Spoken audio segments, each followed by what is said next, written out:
Welcome back to Voices of Impact, the podcast where we go beyond success stories to uncover the identity shifts, courageous decisions, and leadership lessons that create the lasting impact. So I'm your host, Vina, identity-led coach and strategic consultant, and today we're diving into one of the most leadership conversations of our time. So when we hear the words diversity, equity, and inclusion, many people immediately think of like policies or initiatives and corporate programs. But what if true inclusion isn't something we implement, but it's more something we embody, right? It's an interesting question.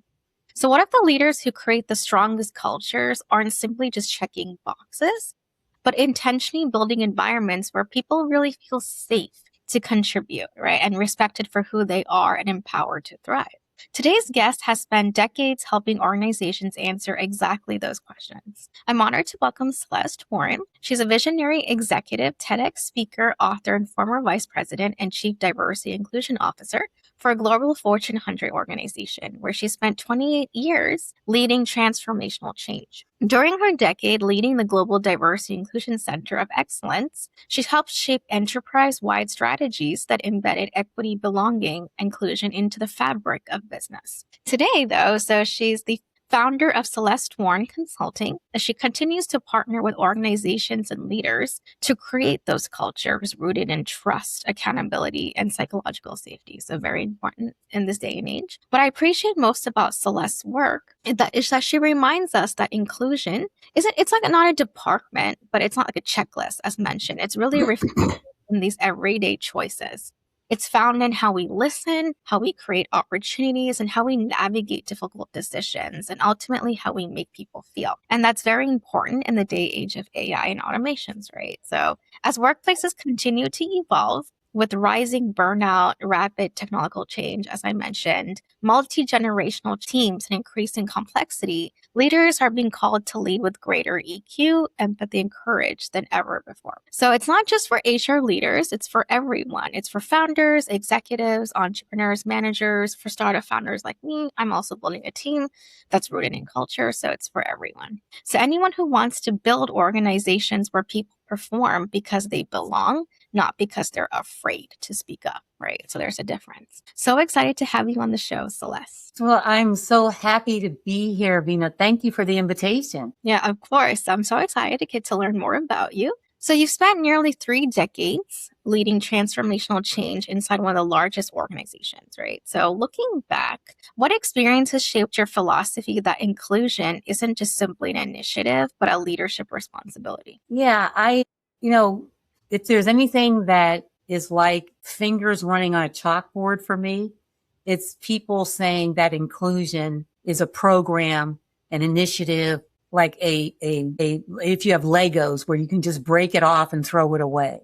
Mm-hmm. It has to be something that is embedded in the organization through systems, policies, procedures, and through people, especially leaders with a title and leaders without a title, and embedded in their behaviors. That's what enables an organization to grow.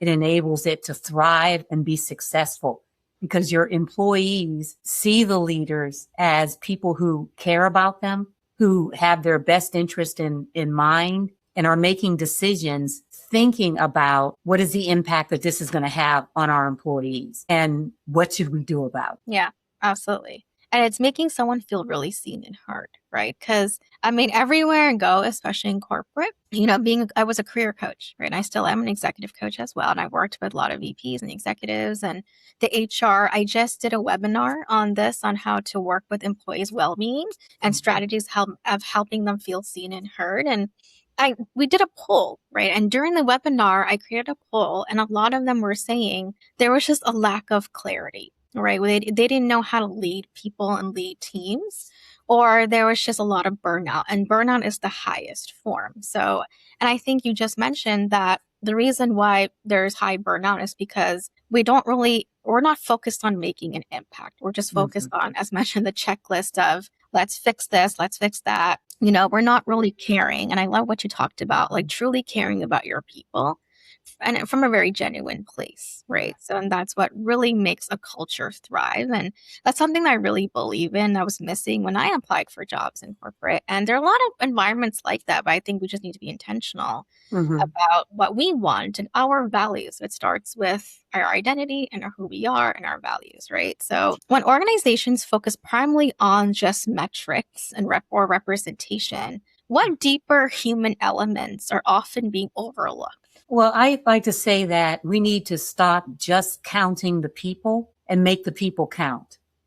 Because Mm, when you are just focused on the compliance end of this work, then you lose sight of how you are making the people count. yeah, And it's not enough to have, I call that butts and seats philosophy, because that's not necessarily what changes organizations and moves them forward to being that inclusive environment. What does it is a more holistic strategy, of a multi-pronged strategy where you're looking at the people. Yes, you want foundationally, you want an employee base that is comprised of a lot of different identities, but you also have to look at the culture and say, what is it about the culture where one group of individuals and people, community of people, are experiencing our company's culture differently than another set of people? And once you've done that analysis, looking at it, so going beyond let's take the culture surveys or the engagement surveys, and you get the information and then you don't do anything about it.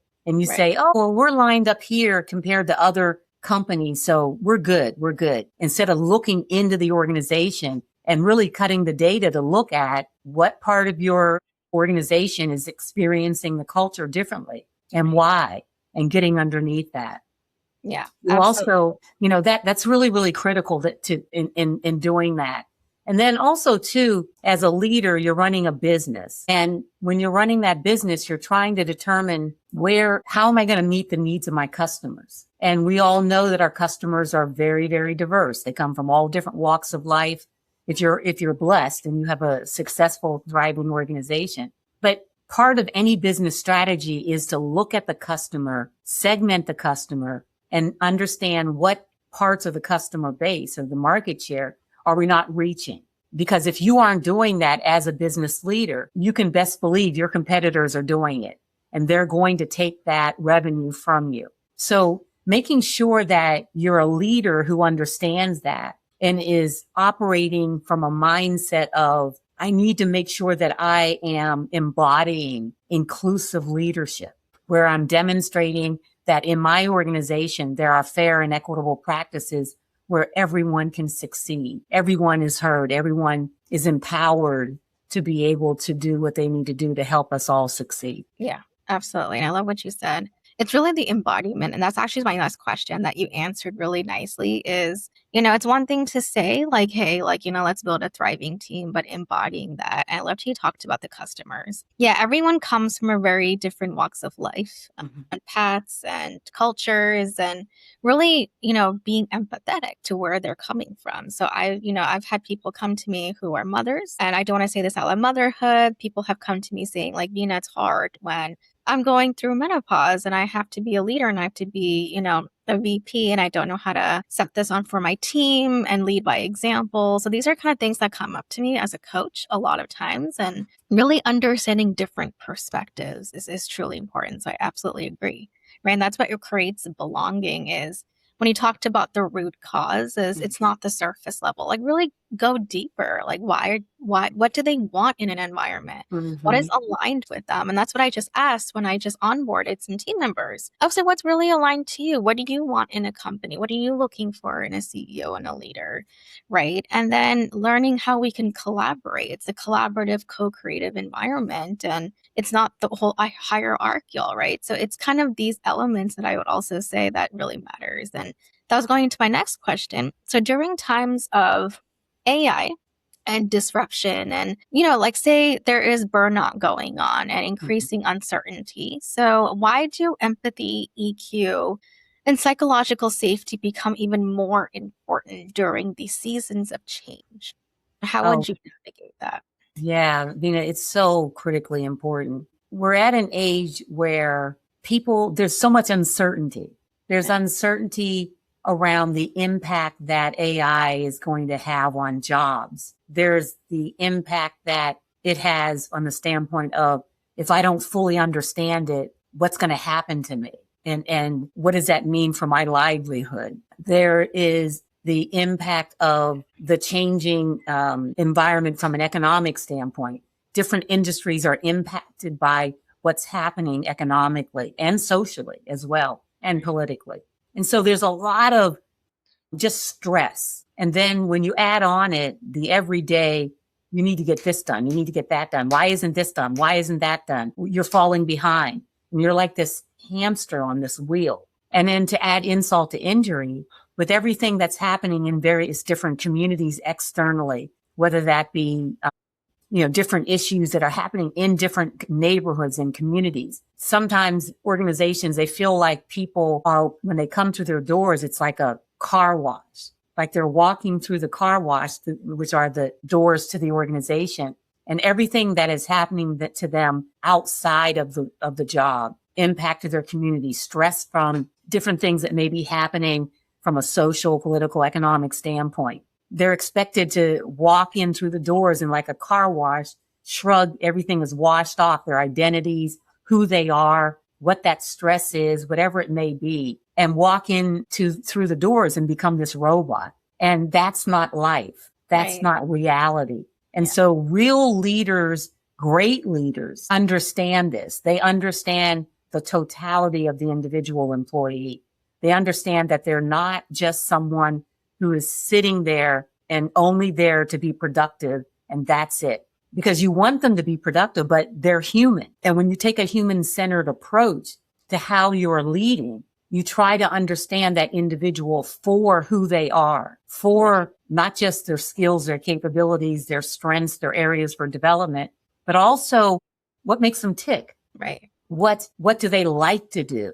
Not just what they're good at. What are their aspirations? What obstacles and barriers are getting in the way from them being who they really want to and aspire to be in the workplace? And so having that understanding and that dialogue and that conversation truly helps a leader to not just connect with their employee, but it gives them EQ. It helps them from a standpoint of understanding, not just intellectually, but understanding here what their employee is going through and how they can help. That's just really, really important. And when you think about Generation Y, that's either coming to the workforce and in the workforce, they care about their health and their well-being. They care about life, and they will vote with their feet. They will not stay in an organization that isn't cultivating and nurturing an inclusive, empowering wellness organization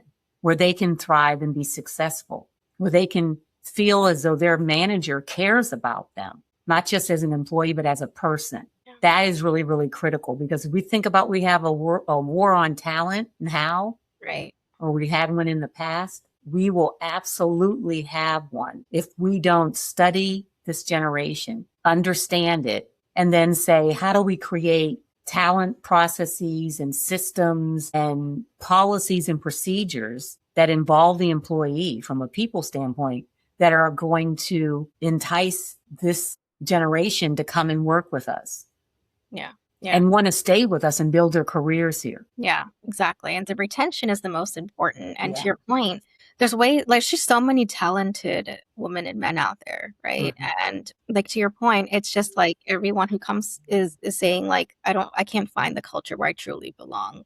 I can't really be myself. And asking the right questions of what does that mean to you? How important this is to you? And anyone who comes in, whether it's a client or a team member, is about, like you said, the identity shift. Who do you want to become? Who do you aspire to become? What does that look like? Can you paint the picture for me? Especially women, it's all about the feeling. Like, how do you want to feel? What does financial freedom look like for you? What is time freedom? And when I ask them, they're like, hey, time freedom is really about, it's not about the hours I'm willing to work it, but can I really take some breaks?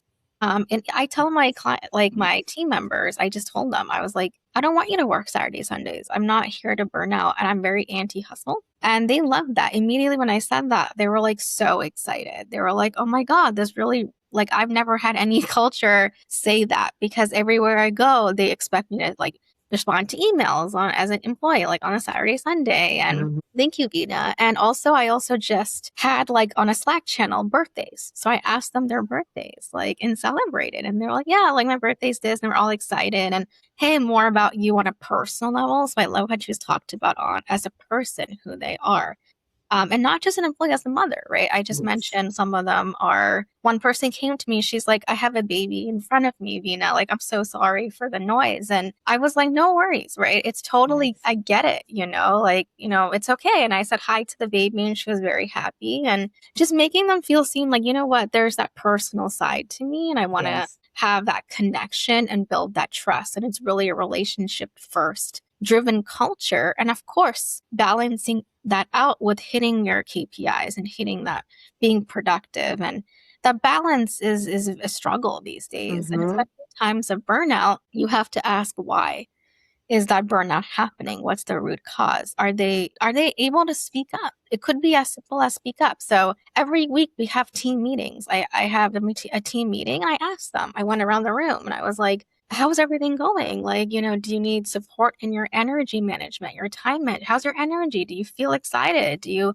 feel like you're expansive on this team? And everyone said yes, right? And, or is there something that's missing, right? Really just from a place of giving and serving, and not like, I need an employee, I need this person to do work, because there's that scarcity mindset. There's that I need a neediness, right? And when they feel like, I'm not having you as to really save me time and energy, of course, right? That's why we're hiring and delegating. But also it's like another family member, right? When you treat them that way, even though they're not, but you just treat them like this is also like a family. It just changes the dynamics, right? So everything that you said, and especially in the time of AI, everywhere I go, you pick up the phone, it's like, talk to an AI, customer service. And I'm just like, no, like I don't use AI for the front end and to build a relationship. I still see like these AI employees and I'm like, okay, it's not my cup of tea. Of course, like for the back end, it's great, that's needed in the back end, but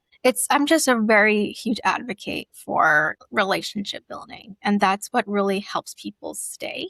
And of course, giving them what they deserve, right? You have to put the effort. So I really appreciate what you said. And I also wanted to express about women leaders. There's a side of us who are CEOs, right? And we have to be like strict and be a CEO and have that like masculine energy, but then we have that feminine energy of empathy, right? We talk about EQ and empathy. And some people believe that it makes them soft as a leader. And how would you respond to that misconception? Because empathy is not like a weakness. It's not, you're not being like a soft. You can be a CEO and still be empathetic. So, and what have you seen happen when leaders really lead with that compassion and accountability?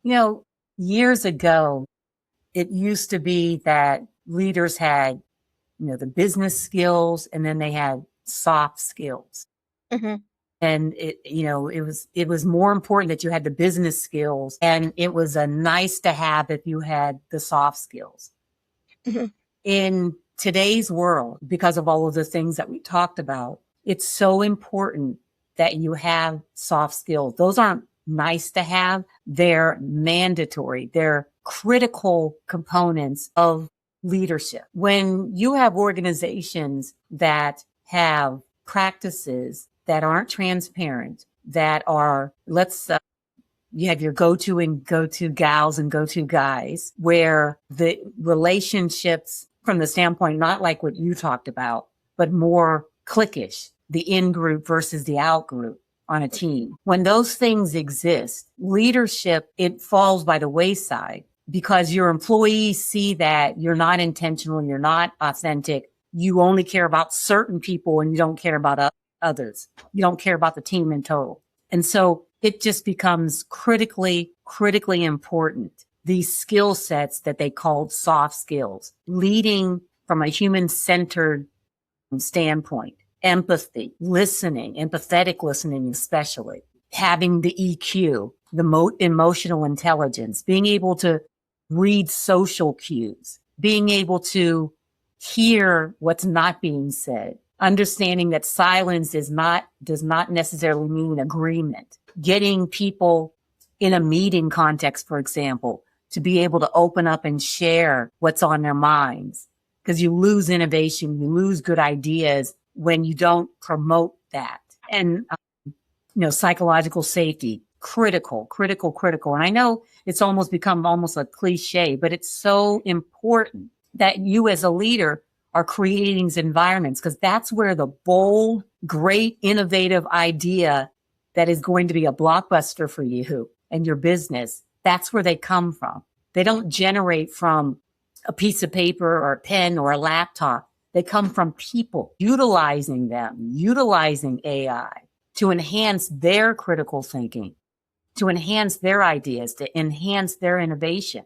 And so as a leader, if you're not able to nurture this and cultivate it in your employees, you're doing your business a disservice. Yeah, absolutely. And it's really about, and when you talked about psychological safety, yeah, I mean, I know a lot of us talk about it's the cliche thing, but yeah, and I love it's really important making sure they speak up. And I love how you talked about the social cues, and they are silent, but we have to understand how to read that. That's like a very critical point that you mentioned, because we tend to forget, right, how to do that. And when I talk about a little bit in that feminine aspect, that woman, they obviously, as entrepreneurs or in the corporate leaders, we're conditioned, right? I want to go into the societal conditioning of, we have to have this guard up, not be empathetic, not be soft. It's a weakness, but true leadership is obviously letting that guard down and just really, shining a light and empowering with unconditional love. And we have to get ourselves a little vulnerable too and be human. Like, hey, like I'm here. Yes, I'm a leader, but I also make mistakes. Yes. I'm tired. I've had a long day. And I tell my team that, like, I don't have all the best days, and I'm being real. And immediately, like, that helps them open up, right? Because if we're still in our, like, social societal conditioning, we're not supposed to be soft or anything. They're definitely not going to open up. They're going to be quiet. And that's where that silence comes from, right? So we have to lead by example first in order for us to do that. And you have a team that's thriving, we have to get honest within ourselves. Like, am I really showing up as an example, as a role model? Am I truly embodying that first? And that comes from doing what we call inner work and knowing who we are and identity. What do we truly value? So if we value collaboration type of environments, am I like talking to a team member in that way, or am I still talking in a place of like a little bit hierarchical? Is there like a power play here? Yes. So that when you talked about EQ, the self-awareness, right? So every single weekend, I kind of look into like, am I showing up the way that the team understands me? Are we speaking the same language? Because I could be saying one thing, the team could be hearing something else, right? So I love how you talked about active listening, and those are things that really creates like the conflict and the distance, and if you're not speaking their language, right? So sometimes that happens, right? Because there's different levels of leadership, and sometimes we have to meet people where they're at. And then when we speak that language, and I noticed that whether as an entrepreneur in my like content or marketing on my podcast, I kind of just go inward and I'm like, okay, so how can people resonate with me? Like that human piece, right? So I noticed that sometimes I might say AI terms people do not understand. And they're like, we're past that stage, Vina. Like, I just want to really connect. I was on a call yesterday and he was like, Vina, I'm desperately wanting to get on a call with someone who's genuine, right? Who just really gets it. And within 20 minutes, he was like, like, thank you for sharing all of your stories. And because I can see where you're coming from. So sharing your story and be vulnerable. And if you hold yourself accountable and you're aware, you're able to hold your team accountable. They can take ownership. So I wish I was with my team. Like I mean, of course I'm unapologetic, but sometimes there's a little hint of humility, right? I need to say like, if I need to say sorry,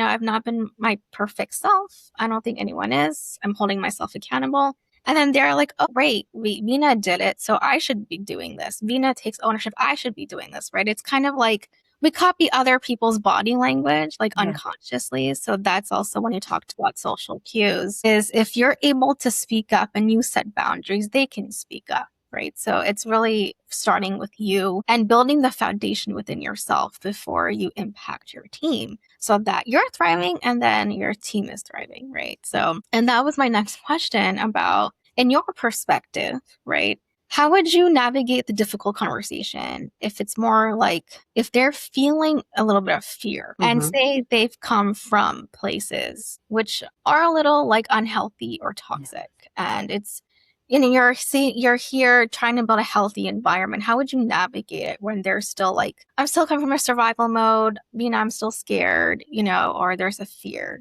And what are the best practices to navigate it? Well, I've had that situation several times, early in my career, mid-career, and as a seasoned leader, where someone's come into my organization. They used to tease me, Dina, and say, because I believe that no one is with you forever.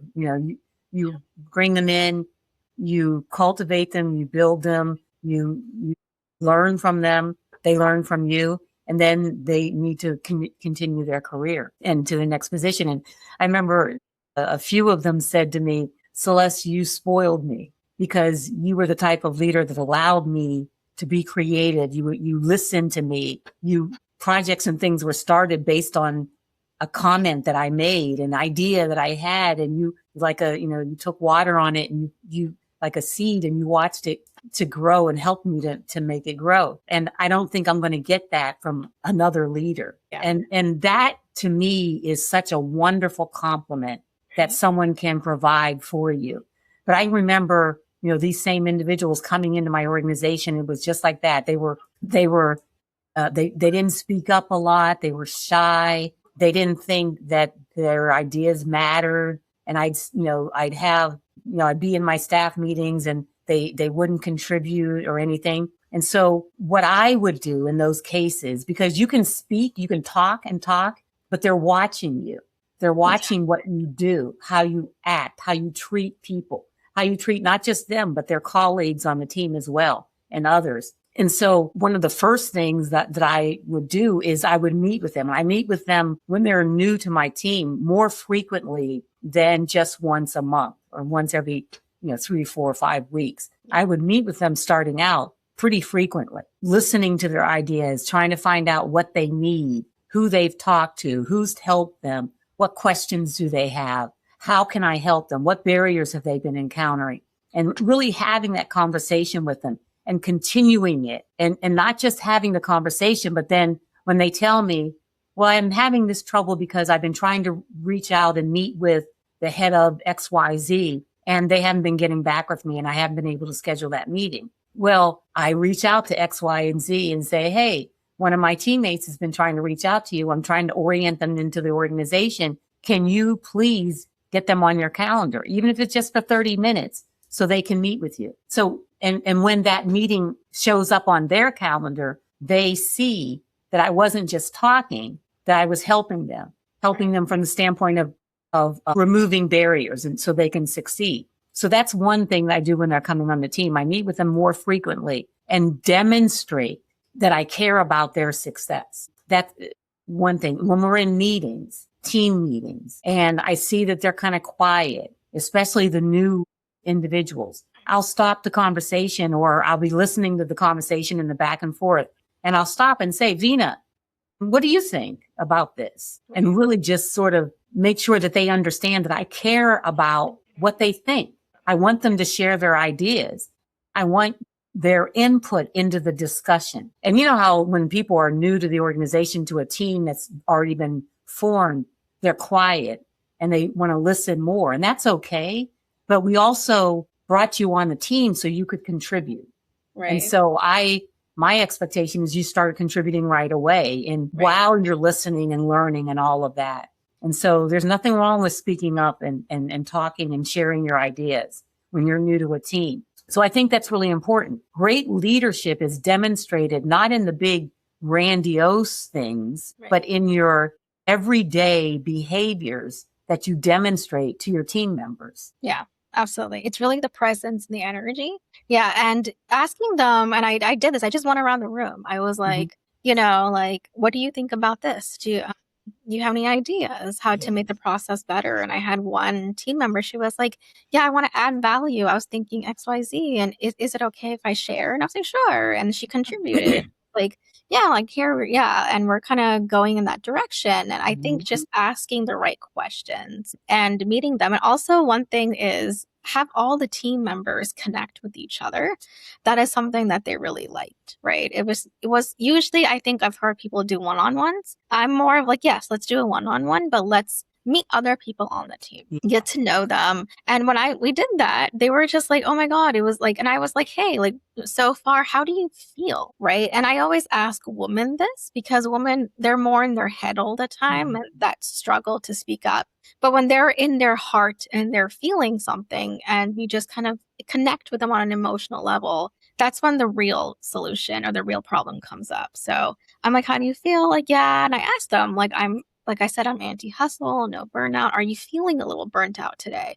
They're like, no, like I'm okay. I've managed my energy today. I've tracked it. And I'm like, okay, good. And there are times when some of them messaged me on the weekend and I was like, there's no need to message me on the weekend. I want you not to work. And she was like, no, I was just very excited. So like, if you're excited, great. But, it's not an obligation. So just kind of giving them a validation from it should come from internal, obviously. So I tell them that, but at the same time, just being like, are you okay? How are you feeling? And really caring about them, right? And in terms of people who come from an unhealthy environment, it requires extra empathy, right? And that was actually my question was, some people have been in that fear mode for a long time in survival, and they've never been in a healthy environment. I can speak for myself, right? I've been in very unhealthy environments my whole life, and it took a while. And I was wondering when people came to me, I was like, why are they shy? Why are they not speaking up? And so part of me felt like, is it me? Maybe I'm not asking the right questions, but even though I did, they still were silent. And I was like, what's going on? So I would ask them about their stories and they would open up. And I had one girl tell me like, yeah, I just have been in very toxic environments, like it's just, I worked so hard. I never got, rewarded for it. And then I took some more time for her to kind of just, really understand where she's coming from, give her the support, give her the resources, give her more of my time. Right. And she was like, okay, now I feel good. I feel excited. And as part of my team, like, the benefits, it's not just like, hey, here's extra money or something. It's more of like, I'm building a community, a collective of sisterhood. And, we'll all collaborate, we're all getting together and we have connections and cocktails and once a month. And they're like, yeah, like they just lit up. Right. And some people, it's not about just like more money, right? Of course they want that, but it's more than that. It's a bigger picture. And I'm the kind of business person who's a mission driven. I'm very purpose driven. So when you lead and when you talk about human centered, leading with your values, emphasizing that, setting the expectations, leading with the fact that, hey, like I talk about this, right? I'm like, this is who you are right now. But the more you grow into this role, the more you're going to become the better version of yourself. You're going to be a leader that's leading example for the next generation, right? It's the ripple effect. It's, I kind of go into that future a little bit and their vision, and then they're like, yeah, you're right. Right. So of course you have to understand, are they in it for the long term or for short term? It depends on who they are and the employee, but talking about these things and giving them extra support during a time of burnout, during a time of pregnancy, maternity leave. I've noticed people come to me during menstruation cycles. I'm not going to lie to you. They're like, it's tough. And I was like, yeah, like take the time you need. Like there's no need to join, give it some time, and they were like, thank you. Right. Thank you. But at the same time, I was also like, it's fine to take some rest, but of course the KPIs need to be hit right at the same time. So I think that balance is very important. I think, Vina, it's about, as leaders, we say, here's our priorities, here's our objectives, whatever you call them in your respective organization. And this is what needs to be done by when. And so our job is to basically not tell them how to get from A to B, B to C, C to D, C, and when to do A, when to do B, where to do C, where to do D. That's not our job. Our job is basically say, we need to get to Z. Yeah.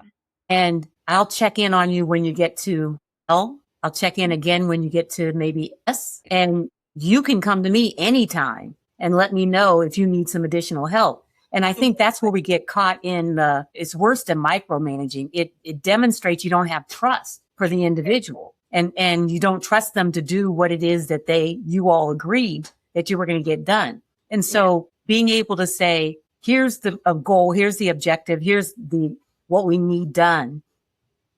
And, let's check in on each other, and not sort of telling them that they need to do A and here and B there and C there and D here, and not saying, I need you to work like I do. I need you to have the same working style that I do, because everybody is different.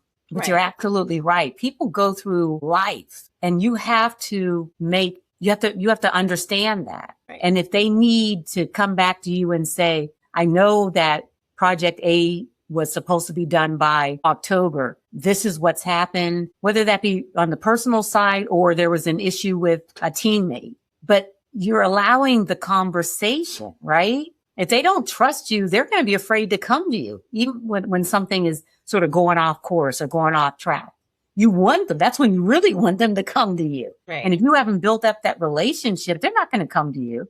They're going to sit there and let it happen and then just say, okay, well, I'll just take the consequences, because they're fearful of it or try to hide it, depending on how large the organization is. But you need to be able to have that rapport with them where they're going to share not just the good, but they're going to share the bad and the ugly as well in a timely fashion before things start going off the road and your KPIs start going. Exactly. And it's building the trust. I love what you said about the micromanaging.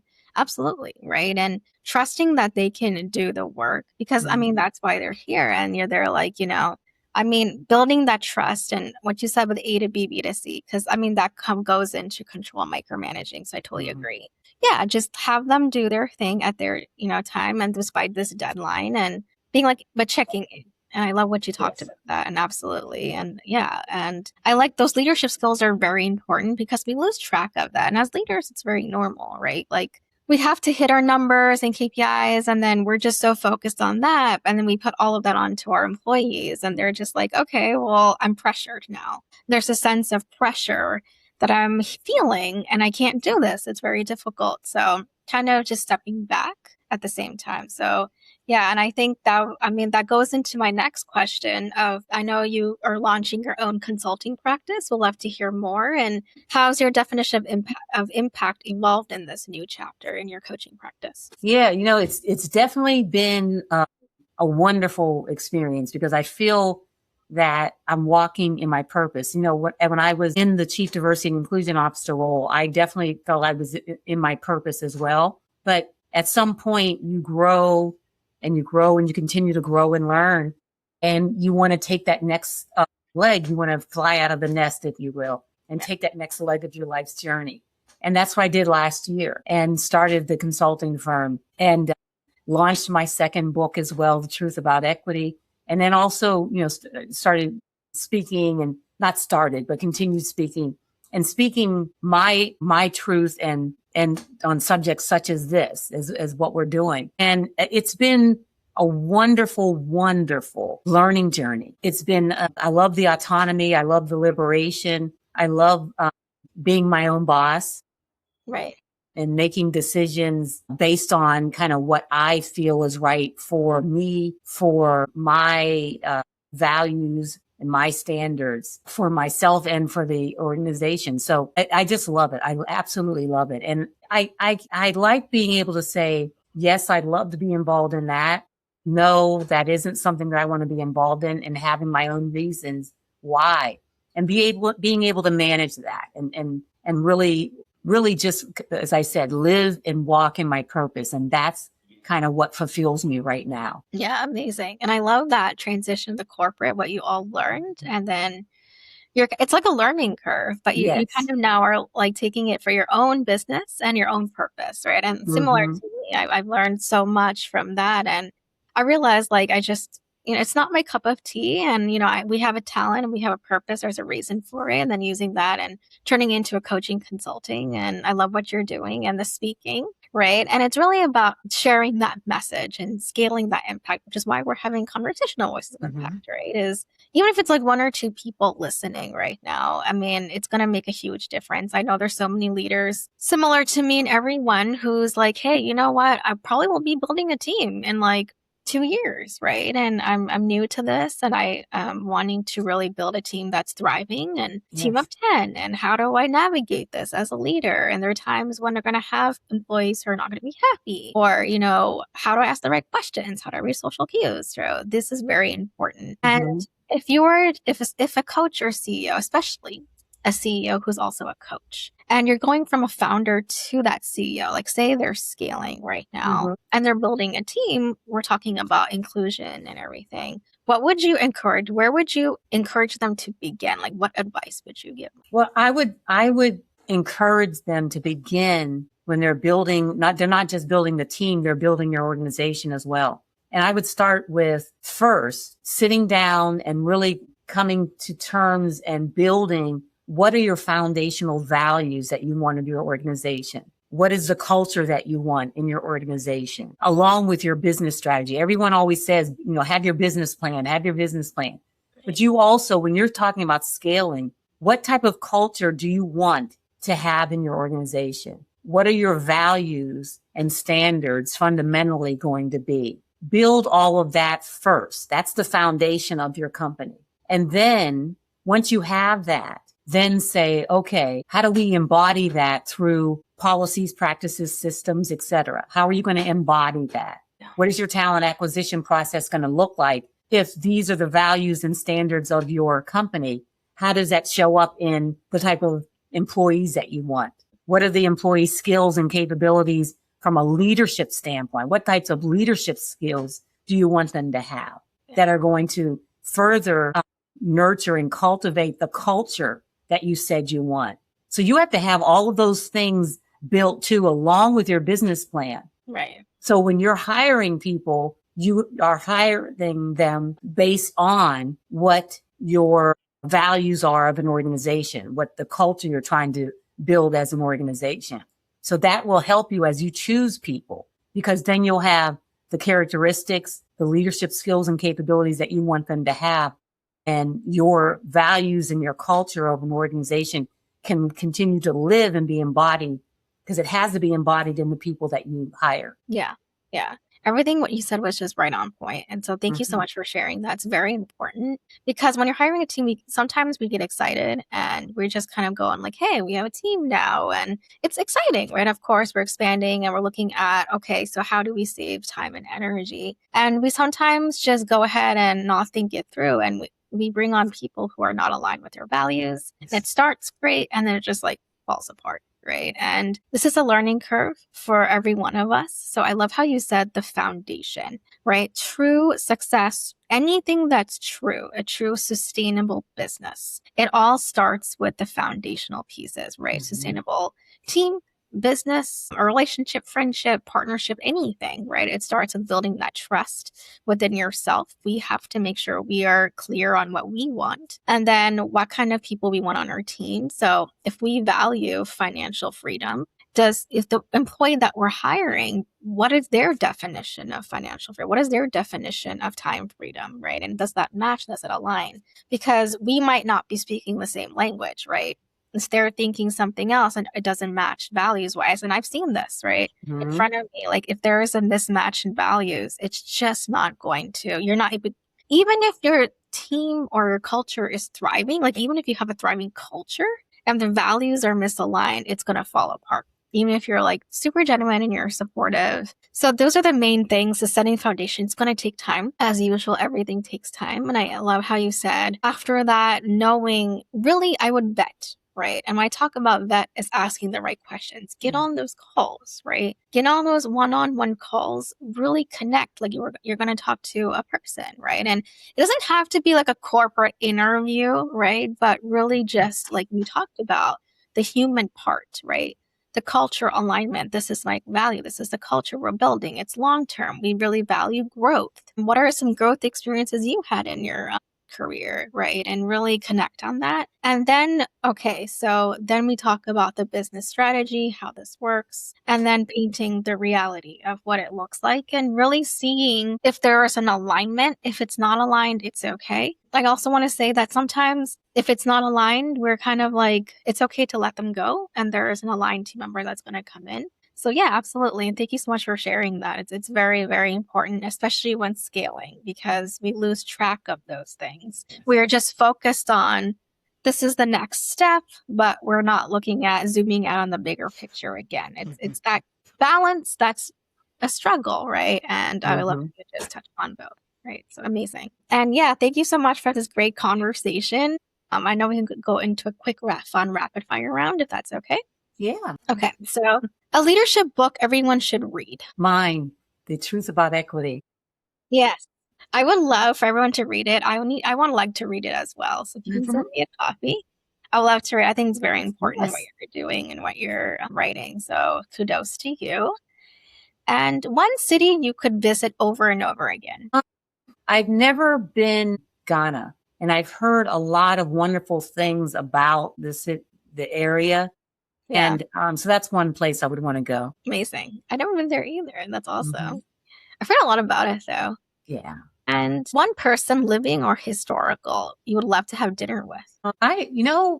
My father passed away many, many years ago. I would love to be able to sit down and have dinner with him and my mother who passed away before him. Wow. Just to see what they think about my life and my children, how I've raised my children. And, you miss that. You miss that when you don't have your parents there to see you through certain stages of your life. And I would love to be able to have that conversation with them. Yeah. I'm sorry to hear, but yeah, I'm pretty sure, you know what?